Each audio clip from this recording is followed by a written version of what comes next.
ગુજરાતના એવા શહેરમાં છીએ આપણે કે જે એપિસેન્ટર છે રાજનીતિનું, જ્યાંથી પહેલા મુખ્યમંત્રી આપણને મળ્યા હતા. જી હા, ચૂંટણી ચાલીસા આજે અમરેલી શહેરથી, અને અમરેલી શહેરની અંદર આ ચા ઉકળે છે ભાઈ. આ બાપા ઉફાણો આવી ગયો, હજી તો દૂધ નાખ્યું છે, વાર લાગશે ચા પીતા. અને બધા અહીંયા આગળ અમરેલીના લોકો બેઠા છે. હા હા હા હા હા, બધા રાજકીય પક્ષવાળા છે, સામાન્ય લોકો છે. ઓ સેન્ડીભાઈ હોત છે, વાહ વાહ ભાઈ, મજામાં? યાદ છું હું તમને 19માં મળ્યા આપણે, 24માં 22માં અને હવે 24માં. પાકું પાકું. શું છે, કેમનું માહોલ કેમનો? હવે તમારથી વધારે તો માહોલ બીજો કોણ કહી શકે? અમરેલીની જનતા ભારતના લોકશાહી પર્વને ઉજવવા માટે થનગની રહી હતી અને એની તારીખો નજીકમાં છે. પહેલાં બીજા ચરણમાં જ અમરેલી ગુજરાતનું મતદાન છે, ત્યારે અમરેલીની જનતાએ નક્કી કરી રાખ્યું છે આ વખતે કોંગ્રેસ પાર્ટીને હાથને સાથ આપી અને પોતાનું પ્રતિનિધિત્વ દિલ્હીની ગાદી ઉપર કરવા મોકલશે, એવું જ અમરેલીની જનતા થનગની રહી છે. એવું તો તમે કયો, અમરેલીની જનતા થનગની રહી. ગઈ વખતે તમે કીધું તું મને, પણ ક્યાં મેળ આવ્યો? હવે તો વિધાનસભામાં ન આવ્યો. ભારતીય જનતા પાર્ટીના 3 વખતના સાંસદ તદ્દન નિષ્ફળ ગયા છે. એટલા માટે જ એમની અત્યારે ગુજરાતમાં 22 ટિકિટો ડિક્લેર કરી દીધી, છતાંય અમરેલીની ટિકિટ એટલે માટે બાકી રાખી છે. 3 વખતના ચૂંટાતા સાંસદને રિપીટ નથી કરવામાં આવ્યા, કારણ કે એની પ્રત્યે લોકોનો રોષ છે, ભાજપ પ્રત્યે લોકોનો રોષ છે, અને એટલા માટે ઉમેદવાર બદલી અને લોકોના રોષને ઠારવાનું કાર્ય ભારતીય જનતા પાર્ટી કરી રહી છે. ત્યારે અમરેલી માટે કોંગ્રેસ પાર્ટીએ નવયુવાન બેન શ્રી જેનીબેન ઠુમ્મર ઉપર કળશ ઢોળી અને પોતાનું પ્રભુત્વ દેખાડવાનો પ્રયત્ન કર્યો છે. હાલો, શું થાય છે હવે તો આવનારો સમય બતાવશે. પણ અમરેલીમાં રહેવાની આમ મજા કેવી, મને એ કહો. બહુ મજા, એકદમ મજા, આવ શાંતિ એકદમ. અહીંયા નથી, જો અહીંયા અમે આતંકવાદીઓને હાચવતા નથી, અમે ચંદા ચોરોને કાઢી મૂકીએ છીએ, અમે ધંધા ચોરોને કાઢી મૂકીએ છીએ. એટલે અહીં રહેવાની તો બહુ જ મજા આવે, બહુ મજા આવે, સાવ શાંતિ. ધંધા ચોરોને આ ફેરી છે ને અહીંયા કામ જ નથી અમરેલીમાં.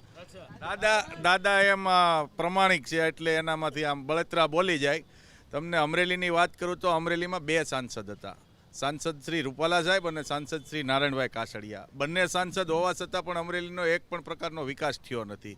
અને જો એ એમ કહેતા હોય કે માહોલ બહુ સારો છે, માહોલ બહુ સારો છે, તો અમારા પનોતા પુત્ર રૂપાલા સાહેબને રાજકોટ કેમ લડવા જવું પડ્યું? કારણ કે અહીંયા કોઈ પ્રકારનો માહોલ નથી. કાયમ કોંગ્રેસના કાર્યકરો તોડી જાય છે. અમરીશભાઈ ડેરને, અર્જુનભાઈ મોઢવાડિયાને, એવા અનેક કાર્યકરોને લઈ અને પોતે પોતાની જીત પાકી કરવાની. પણ એ જાય છે ત્યારે લઈ જાય છે ને? ના, સામેથી લઈ જાય છે, કરોડો લાખો રૂપિયાનું લે છે, ઓફર લે છે ત્યારે જાય છે ને. એનો મતલબ તમારામાં ઈમાનદારીનો અભાવ હતો ત્યારે લઈ ગયા. અમારામાં ઈમાનદાર લોકો જ છે, જે બીજા હતા એને જેને અભાવ હતો એ વૈયા ગયા. બરોબર, અત્યારે જેટલા છે એટલા ઈમાનદાર છે અને જુનૂનપૂર્વક લડવાના છે.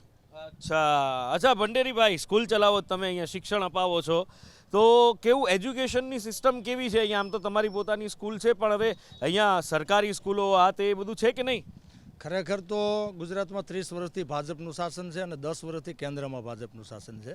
ભાજપના રાજમાં ગુજરાતમાં અને સમગ્ર ભારત દેશમાં શિક્ષણનું ખાનગીકરણ થઈ રહ્યું છે. સરકારી સ્કૂલો છે દિન પ્રતિદિન છે બંધ કરતા જાય છે ભાજપના શાસકો, અને જે સ્કૂલો શરૂ છે એમાં પૂરતા શિક્ષકો નથી, ઇન્ફ્રાસ્ટ્રક્ચર નથી, ઓરડા નથી. એક બાજુ ડિજિટલ યુગની કોમ્પ્યુટર શિક્ષણની વાત કરે છે, કોમ્પ્યુટરનો શિક્ષક તો ક્યારેય ભર્યો નથી સરકારી સ્કૂલોમાં. એક બાજુ યોગ શિક્ષણને પ્રાધાન્ય આપવાની વાત કરે, યોગ શિક્ષકની કાયમી ભરતી નથી કરતા. એટલે શિક્ષણ છે એ ગુજરાતમાં ભાજપના રાજમાં છે એ સદંતર ખાડે ગયું છે, નિષ્ફળ ગયું છે. અને સરકારી શાળામાં સરકારી શિક્ષકો કાયમી ભરવાના બદલે ટેટ પાસ ઉમેદવાર હોય, ટેટ ટાટ પાસ છે, એ જ્ઞાન સહાયકના રૂપકડા નામે માત્ર 11 મહિનાના કરાર ઉપર ભરવા માટે આ ગુજરાતની ભાજપ સરકાર છે એ યુવાનોનું શોષણ કરવાનું કામ કરે. ચલો આગળ બી આ બાજુ બધા મિત્રો બધા બેઠા છે, પ્લસ આ તો અમારી જે બસ છે જેમાં અમે ફરીએ છીએ આખું ગુજરાત એ છે. આ બાજુ બસ સ્ટેન્ડની અંદર કેટલાક લોકો છે, એમની જોડે પણ આ જો બધા જોઈને ભાગી જાય કે આપણે નથી બોલવું ભાઈ, અને રસ અહીંયા આગળ. આ હા હા હા હા હા હા હા, અદ્ભુત શેરડી પીલાય છે બાપા, શું વાત છે? ધોરી શેરડી છે તો આ સાહેબ જોડે વાત કરી. સાહેબ ક્યાંથી આવવાનું? આપણે લાઠી બાયપાસથી. લાઠી બાયપાસથી શેમાં આવ્યા? મોટરસાઇકલ. કાં એસટી નથી આવતી? એસટી આવે છે પણ 1 કિલોમીટર થાય. હે, સ્ટોપ નથી ત્યાં એસટીનો. 1 કિલોમીટર હાલીને આવવું પડે? હા, હાલીને આવવું પડે સિટીમાં. એટલે મોટરસાઇકલ લઈને આવવું પડે. સુવિધા કેવી છે ગામડે? ગામડામાં તો બહુ બહુ નથી જાજી, હા, મીડિયમ છે માપે. મીડિયમ માપે. ખેતીમાં પાણી મળે કે નહીં? જરૂર પૂરતું મળે. પૂરતું મળી જાય છે, બરાબર છે. આ બેન જોડે જ આવ્યા છે. તે ગામડામાં બહેનોને કેવી સુવિધાઓ મળે છે કે નહીં? મળે છે ને, અમને બધી સુવિધા મળે છે. ગામડામાં સુવિધા મળી જાય છે એમ કહે છે. આ બાજુ લોકો બેઠા છે, એમની જોડે જઈએ પછી ત્યાં પાછું ચાનો ટાઈમ થઈ જાય, ચા ઉકળી જાય એટલે પાછા આપણે ચાની વાત કરી લઈ. અચ્છા, ક્યાં તમારે અહીંયા જ રહેવાનું અમરેલીમાં? અમરેલીમાં શું કરો છો? પ્લમ્બિંગ કામ. પ્લમ્બિંગ કામ. અચ્છા, તો નાના વર્કરો છે, આ છે તે છે, એમના માટેની યોજનાઓ કંઈક સરકાર મૂકે છે, ધ્યાનમાં છે કે નથી? અત્યારે કઈ ધ્યાનમાં નથી. ધ્યાનમાં નથી, કોઈ ધ્યાન જ નથી દોર્યું. ધ્યાન તો દોરે પણ અમે અમારા કામમાંથી નવરા નથી રહેતા. લે, તો યોજનાનો લાભ લેવા નવરા નથી થતા એલા? નહીં. કેમનું કેમનું? તમે શું કરો છો? હું સિંગર છું. આપ સિંગર છો? ડાયરો. સંતવાણી. હા, તો શું સંભળાવો? મારે સાંભળવું. પાનબાઈ સંભળાવશો નાનકડું એવું કાંઈક? હે, ગંગા સતી પાનબાઈ.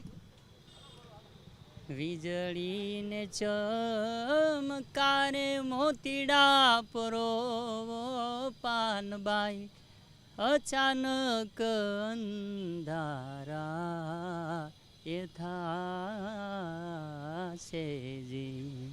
વાહ, માં સરસ્વતીની કૃપા છે તમારી ઉપર. આપ શું કરો છો ભાઈ? બેઠા છીએ અત્યારે. અરે વાહ, આ જવાબ મને જોરદાર મળી ગયો. બેઠા છીએ અત્યારે. તમે બેઠા અને હું ઊભો ને બોલ બોલ કરું છું. આમ શું કરો છો જીવન નિર્વાહ માટે, કે એમાંય બેઠા જ રહ્યો છો? પ્લમ્બરનું કામ. અચ્છા, એમ કહો ને તો ખબર પડે. પ્લમ્બિંગનું કામ કરો છો. તો જે એક સીમિત આવક હોય એમાં અમરેલીની અંદર જીવન ગુજરાન કરવું હોય થઈ જાય? થાય પણ થોડા ઘણું ઘટાકાર હોય એવું તો હોય જ. હા, છોકરાઓને ભણાવવા હોય તો સરકારી સ્કૂલોમાં મોકલવા પડે કે પ્રાઇવેટ? હોય ક્યાંક જેવું પછી સામે કમાય હોય એ પ્રમાણે મોકલે માણે. એટલે હું એમ કહું છું, સીમિત આવક હોય તો સરકારી પોસાય કે પ્રાઇવેટ પોસાય છે? સરકારી પોસાય ને. સરકારીમાં સુવિધા મળે છે બાળકોને, શિક્ષકો ઓરડા તે?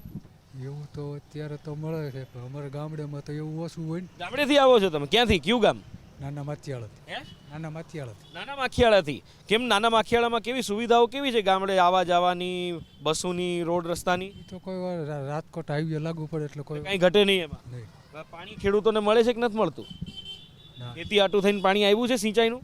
સિંચાઈનું પાણી તો આવ્યું હતું પણ ઉપરથી આવે એ કઈ રોજ થોડું આવે. હા, આ છે અમરેલીની આ મેઇન જગ્યા છે, મુખ્ય ચોક જેને કહેવાય, કે ત્યાં પબ્લિક ભેગું થાય. અને મને લાગે છે કે આ બાજુ જ્યાં આપણે બેઠા હતા ત્યાં હા બીજા લોકો ઉમેરાઈ ગયા છે. અહેમદભાઈ, અમરેલીમાં આમ કેવું જીવન ધોરણ, કેવું જીવન?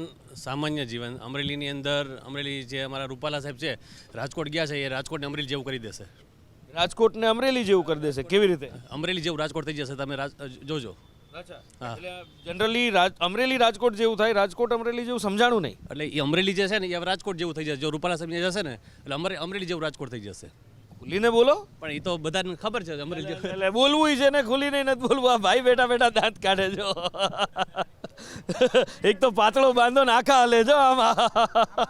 શું નામ સાહેબ આપનું? અરે સજાણી. હરેશભાઈ. તો દાદા પણ બહુ આ હા હા હા. અરે બાપા બાપા, હું આવું તમારી આગળ, રાયડું કાં પાડો. પણ શું કરો તમે? વ્યવસાય, વેપાર. વેપાર. વેપારીઓ માટે કેમનો માહોલ છે અહીંયા? વેપારીઓ માટે તો શું કે કહી શકાય, એમ કહી શકાય કે જીએસટીમાં હાર્ડ થઈ ગયું છે. પહેલું તો કોઈ નવો ધંધો શરૂઆત કરતો હોય, રેન્ટ ઉપર દુકાન રાખતો હોય, 3 મહિના સુધી જીએસટી નંબર નથી નીકળતો. નગરપાલિકા શોપેક લાયસન્સ કઢાવવા જાય તો એમાં 10 એમ્પ્લોયની જરૂરિયાત પડે, ત્યાર પછી શોપેક લાયસન્સ રિન્યૂ થતું, અપડેટ થતું હોય છે. આ બધા પ્રશ્ન છે. સરકારશ્રીએ નવી યોજના સ્ટાર્ટઅપ લોન્ચ કરી, એની અંદર હું ખુદ એન્ટર થઈ ચૂક્યો છું, પણ આજની તારીખે મને કોઈ લાભ નથી મળ્યા. માત્ર પીચ ડેક, કંપનીની પ્રોફાઇલું અને પ્રાઇવેટ લિમિટેડને આવું બધું કરતા હોઈએ છીએ. લાખો રૂપિયાના ખર્ચા કરીએ પણ એનો બેનિફિટ 1% મળતો નથી. અચ્છા, એમ નહીં, પણ જીએસટીની વાત ઘણા બધા લોકો કરે છે, જીએસટીથી નુકસાન છે, આ છે. પણ પહેલાં 4 જાતના ટેક્સ હતા, 4 જાતના અધિકારીઓ આવતા હતા. હવે જીએસટીમાં બધું આટોપાઈ ગયું એમ નથી લાગતું? સાહેબ, પહેલાં તો જીએસટી જનરેટ થવો જોઈએ ને તો વેપાર કરશે ને. પણ 3 મહિના તો 3-4 મહિના તો રિજેક્શન જ આવે છે. નાની એવી ભૂલ હોય તો કાયદેસર દુકાન લઈને બેઠો છે, વ્યક્તિ ત્યાં હાજર હોય છે, 3 મહિના સુધી ભાડા ચડાવીને બેસતો હોય છે, છેલ્લે વારંવાર રિજેક્શન જ આવે છે. આ મોટી સમસ્યા છે. શું કરો છો આપ? વેપારી છું, યુવા વેપારી. યુવા વેપારી. સ્ટાર્ટઅપ વાળા? ના, છે પહેલેથી પપ્પાનો બિઝનેસ ચાલુ આવે અચ્છા, એમાં હવે ગાદી ઉપર તમે બેઠા, શેનો બિઝનેસ છે? ટોબેકો હોલસેલનો. ટોબેકો હોલસેલનો. અચ્છા, સરકારના કમાઉ દીકરા છો તમે, એમ ને? હા, એકદમ બરાબર. પણ કમાવ દીકરા ખરા, પણ એમનાથી ડરવાનું ચોક્કસ છે. હમણાં જ એક ઘટના થઈ હતી, મેં મારા સોશિયલ મીડિયાના પ્લેટફોર્મ ઉપર પણ એને વાયરલ કરી હતી. ઉપરથી અધિકારીઓ સાથે વાત જ્યારે કરી ત્યારે એવું જાણવા મળ્યું કે ઉપરથી પ્રેશર આવ્યું છે કે અમરેલીના જે કોઈ વેપારી હોય એમને કોઈને કોઈ દંડની પાવતી આપો, સ્વચ્છતાના નામે કે બીજા કોઈ પણ નામે. જ્યારે મારે ત્યાં જ કોઈ અધિકારીઓ આવ્યા હતા, વર્ગ 4ના કર્મચારીઓ આવ્યા હતા, મારી પાસેથી પાવતી ફાળવી. પાવતી મેં એને ફાળવાનું રીઝન પૂછ્યું ત્યારે એમણે કીધું સફાઈના નામે પાવતી ફાડીએ. મેં એમને કીધું કે સફાઈ રેગ્યુલર થાય છે, અમે સફાઈનો ક્યાંય ઉલ્લંઘન કરતા નથી. પછી ત્યારે એમણે કીધું કે તમે તમાકુ વેચો છો એટલા માટે ત્યાં અમે તમારી પાસે દંડ લઈએ છીએ. એટલે મેં કીધું હવે તમે તમારા અધિકારીને મને ફોનમાં વાત કરાવો. અધિકારીને પણ એટલું નોલેજ નહોતું કે તમાકુ એટલે 100% GST વાળો માલ છે. 28% સૌથી વધારે GST 28% તમાકુ ઉપર છે. 28% GST પ્લસ હું જ્યારે નગરપાલિકામાં કોઈ પણ ફોર્મ ભરવા જાઉં છું ત્યારે મારી ચોકસાઈ થાય છે કે હું ટોબેકોનો વેપાર કરવાનો છું. છતાં પણ એમને ખુદ પ્રમુખ સાથે પણ મારે ટેલિફોનિક વાત થઈ, નગરપાલિકાના પ્રમુખ સાથે. પણ નગરપાલિકાના પ્રમુખને પણ આ બાબતની ખબર નહોતી કે વર્ગ 4ના કર્મચારીને જે બાબતે દંડ લેવા મોકલ્યા છે, ઉઘરાવા મોકલ્યા છે, તો શા રીઝનથી મોકલ્યા છે. બીજી વાત, જ્યારે ભાજપ શાસિત સરકાર વેપારીઓને પ્રોત્સાહન દેવાની વાત કરે છે, પણ એમાં બિલકુલ શૂન્ય છે. નહીં, પણ અમુક નિયમો તો રાખવા પડે ને. તમે સમજો, અત્યાર સુધી વસ્તુ એ હતી, આપણો દેશ આટલો મોટો, 140 કરોડની વસ્તી, ટેક્સ ભરવાવાળા કેટલા? અમારા જેવા નોકરિયાત છે તો પગાર આવતા પહેલાં ટેક્સ કપાઈ જાય. વેપારીઓ પહેલાં કેટલો ટેક્સ ભરતા, અત્યારે કેટલો ટેક્સ ભરતા, એ બધું પણ તો સમજવું પડશે. કારણ કે ટેક્સ છે એ વસ્તુ એ છે કે જે દેશ ચલાવે છે. પછી જે સાહેબે કીધું કે ટેક્સમાંથી જે વસ્તુ પહેલાં પણ થતી હતી અત્યારે થતી હોય વગેરે વગેરે, પણ પહેલાં ટેક્સ ભરવો તો જરૂરી. મજા છે. તમે શું કરો છો સાહેબ? નિવૃત્તિ. નિવૃત્તિ. અચ્છા, એક મિનિટ આ બાજુ આવો, મને બેસવા દો સાહેબ જોડે જરા. નિવૃત્તિની જિંદગી અને એમાંય અમરેલી જેવું શહેર, અને એટલે શું કરતા હતા? શું પહેલાં સરકારીમાં હતા? ના, કંઈ નહીં, અમે તો દુકાન હતી, પછી નિવૃત્ત થઈ ગયા અત્યારે. અને શાંતિથી જીવીએ છીએ, એમાં કાંઈ છે નહીં. અમને જ્યારે કોરોના કાળ હતો ત્યારે પછી અમે કર્મકાંડી જે બ્રાહ્મણો હતા એ અમારા ફોર્મ ભર્યા કે ભાઈ તમને સરકાર તરફથી કંઈ મળશે, તો અત્યાર સુધી હજી કંઈ મળ્યું નથી. રાહ જુઓ છો? રાહ જોઈને બેઠા છીએ આમ દિલ્હી બાજુ મોઢું રાખી. શું નામ તમારું? લલિત. લલિતભાઈ. અચ્છા, મોબાઈલનું કામ એટલે મોબાઈલમાં આખો દી રહેતા? કેમનું અહીંયા આગળ આમ? આમ તો સારું છે, કોઈ વાંધો નથી. કોઈ વાંધો નથી. આ બધા આટલો બધા વાંધા કાઢે છે ને?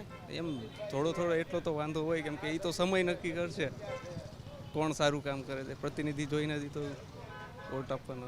શું નામ ભાઈ તમારું? મેહુલભાઈ. મેહુલભાઈ. શું કરો તમે? હું જોબ કરું છું પોસ્ટ ઓફિસમાં. પોસ્ટ ઓફિસમાં ગવર્મેન્ટ જોબમાં છો? વાહ ભાઈ, ગવર્મેન્ટ જોબમાં તો મારે તો બીજું તો પૂછવું શું? પગાર પંચ આવી ગયું નવું? નહીં, હજી લાગુ નથી. હજી કઈ ભલામણના સમાચાર પછી મોંઘવારી ભથ્થું? આ મોંઘવારી બધું જાહેર થઈ ગયેલું છે. જાહેર થઈ ગયું, મળી ગયું, એટલે હવે મળવા માંડશે. મળશે પગાર.